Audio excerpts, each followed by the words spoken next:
नमस्कार प्रिय दर्शकों, आप देख रहे हैं ज्योतिष मंत्र। प्रिय दर्शकों, आज का ये मंत्र प्रयोग एक ही बार के प्रयोग से बड़े और पुराने से पुराने रोग को समाप्त कर देता है। ऐसे रोग जो भूत प्रेत बाधा के कारण पीड़ित हैं, घर में अशांति बनी हुई है, आए दिन कलह कलेश का माहौल बना होता है, इस प्रकार के झगड़े हो जाते हैं कि जैसे अभी एक दूसरे को मार देंगे। ऐसी समस्या से निजात दिलाने के लिए गुरु गोरखनाथ, बाबा मच्छिंद्र नाथ और भगवान दत्तात्रेय की शक्ति से संपन्न ये मंत्र प्रयोग है। जैसे कि कहा, एक ही बार के प्रयोग से आपको राहत मिलती है, समस्या परेशानी का निदान मिलता है। आवश्यकता होगी थोड़े से विधि विधान के साथ, पूरे मन से श्रद्धा विश्वास के साथ इस मंत्र का जप करें और मंत्र जप करते हुए घर में धूनी लगाएं। तो ऐसा हो नहीं सकता कोई भी भूत प्रेत तंत्र बाधा किया कराया रुक जाए, ठहर जाए। भगवान दत्तात्रेय, गुरु गोरखनाथ, बाबा मच्छिंद्र नाथ की शक्ति के साथ ये मंत्र आपके घर को हर प्रकार की समस्या परेशानी से, संकट से मुक्त कर देता है। जीवन सरल और सुखमय बन जाता है। अब कैसे इस मंत्र का विधान करें, किस दिन इस मंत्र का विधान करें, सामग्री के साथ इस मंत्र का विधान करें, यही सब चर्चा आज के इस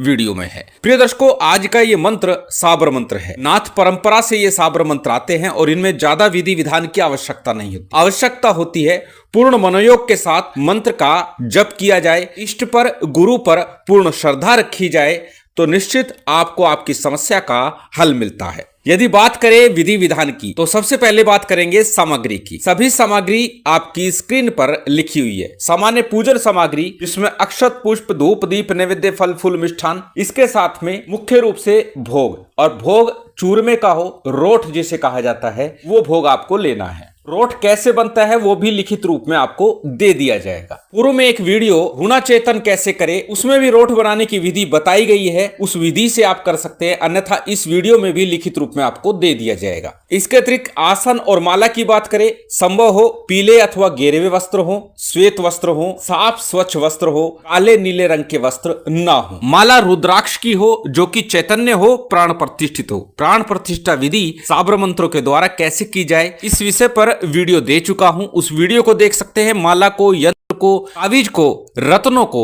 आप प्राण प्रतिष्ठित चैतन्य कर सकते हैं, जागृत कर सकते हैं। सामग्री के बाद बात करते हैं किस दिन इस मंत्र का विधान किया जाए। तो इस मंत्र के विधान के लिए मंगलवार, गुरुवार अथवा रविवार का दिन मुख्य होगा, जिस दिन सिद्ध योग बन रहा हो। अर्थात रविवार, मंगलवार, गुरुवार के दिन कोई सिद्ध योग मुहूर्त चल रहा हो तो उत्तम होगा, अन्यथा रविवार, मंगलवार, गुरुवार का दिन हो, उस दिन इस मंत्र का विधान किसी भी समय किया जा सकता है। उत्तम होगा प्रातः काल ब्रह्म मुहूर्त से लेकर सुबह 6 बजे के मध्य में इस मंत्र का विधान कर लिया जाए तो सबसे उत्तम होगा, अन्यथा जब भी सिद्धि योग चल रहा हो उस समय इस मंत्र का विधान किया जा सकता है। अब कैसे करना है, अपने घर में पूर्व मुख होकर के बैठ जाइएगा। संध्या काल में करे तो उत्तर मुख होकर बैठना है, उत्तम होगा प्रातः काल ही करे। पूर्व मुख होकर बैठ जाइए, अपने सामने किसी चौकी पट्टे पर पीले रंग का अथवा गेरे रंग का वस्त्र बिछा लीजिए, उस पर भगवान दत्तात्रेय का अथवा गुरु गोरखनाथ जी का अथवा नवनाथ का चित्र स्थापित कर लीजिए। अंगारी के ऊपर गूगल का धुआं चलता रहे, साथ ही साथ घी का एक दीपक प्रज्वलित कर लीजिए। रोट प्रसाद के रूप में बताया वो भी रख लीजिएगा। उसके बाद में सामान्य पूजन सामग्री से सामान्य सा पूजन विधान कर लीजिए। गणपति का, गुरु का,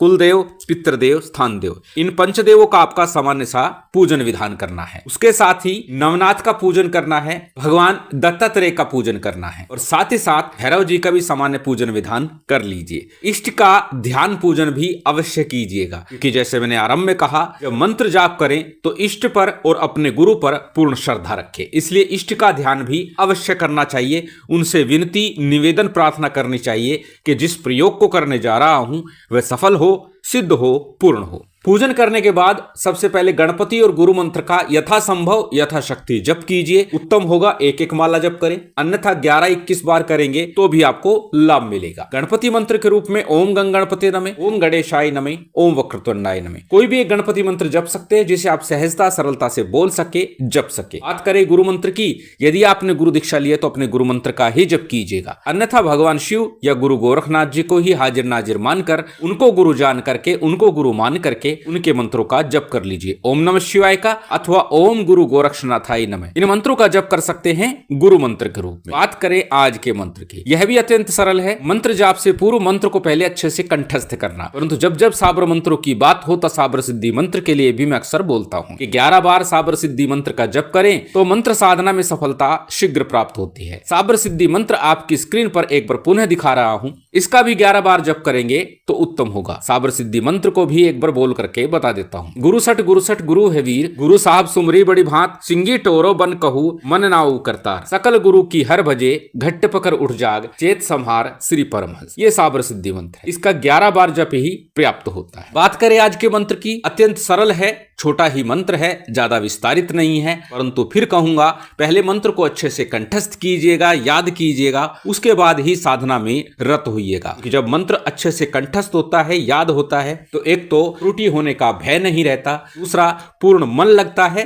ध्यान लगता है। मंत्र आपकी स्क्रीन पर है, स्क्रीनशॉट ले सकते हैं, किसी कॉपी नोटबुक में नोट कर सकते हैं। मंत्र को एक बार बोल करके बता देता हूं। मंत्र इस प्रकार है, ओम नमो आदेश गुरु गोरखनाथ, दत्त दिगंबर तीन मुखधारी, चार भुजा विस्तारी, भूत प्रेत पिशाच निकारो, सब बाधा दूर करो, गुरु की शक्ति दत्त की भक्ति, मछिंद्र गोरख की यान, दत्तात्रेय का मान, पूरो मंत्र ईश्वरो वाचा। जैसे कहा छोटा ही मंत्र है और याद करने के बाद ही जप करें तो उत्तम होगा। इसी मंत्र का आपको जप करना है। मंत्र जाप के बाद में भगवान की आरती कीजिएगा और जो नैवेद्य रखा है उसका भोग लगाइएगा। अब भोग अग्नि पर लगाना है, 5 बार थोड़ा थोड़ा करके रोट का अर्थात चूरमे का भोग आपको अग्नि पर देना है। भोग लगाने के बाद जलाचमन कराइएगा, क्षमा प्रार्थना कीजिएगा, आसन को प्रणाम कीजिएगा, साधना प्रयोग से उठ जाइएगा। अब मंत्र कितना जाप करना है? प्रिय दर्शकों, एक ही दिवस में यदि कर रहे हैं तो 11 माला करके आप इस मंत्र विधान को पूर्ण कर सकते हैं। अन्यथा नित्य 1 माला करते हुए 11 दिन कर लीजिए तो भी आपको उतना ही लाभ मिलेगा। अब इसका प्रयोग कैसे करना है? इसका प्रयोग अत्यंत सरल है। आपने गूगल का धुआं चला रखा है जिस अंगारी के ऊपर, उस बभूत को सजे करके रख लीजिए, संभाल कर रख लीजिए। अब थोड़ा सा जल लीजिए, जल के अंदर उस बभूत को मिलाइए और फिर